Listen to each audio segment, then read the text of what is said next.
Një pjesë e madhe e punëtorëve në ndërmarrjen publike komunale e Tetova tash e një vit kanë mbetur pa sigurim shëndetësor. Shkak për këtë, sipas drejtuesve të ndërmarrjes, është niveli i ulët i pagesës së faturave nga qytetarët.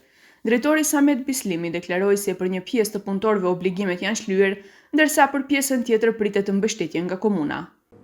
Viti 2025 është i kompletuar, me kontribute sigurim, edhe janar 2026 njëjtë është e paguar me kontribute dhe sigurim rroga.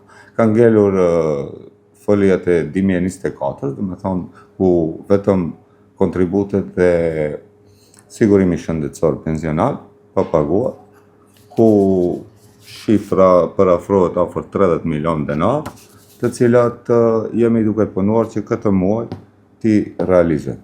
Çfarë ndodh me rrogat? Dhe me vitin 2026? Rrogat jemi duke përgatitur rrogën e muajit shkurt, po kuptohet se gjithë e dim se jemi të bllokuar dhe punojmë me limit.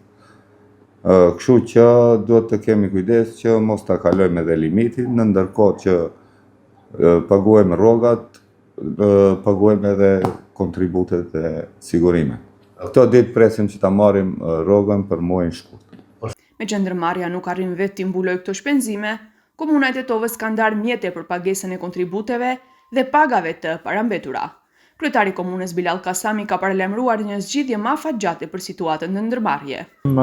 Ne jemi duke e rregulluar përfundimisht çështjen me kontributet dhe pagat e ndërmarrjes komunale që ta kthejmë në normalitet, që unë besoj brenda këtij muaji përfundimisht edhe punëtorët e ndërmarrjes komunale do të marrin paga me kontribute dhe do të jetë kompenzuara gjitha kontributet e vonuara, që pastaj të shohim të gjejmë zgjidhje të qëndrueshme dhe afatgjate për finansimin e kësaj ndërmarrje.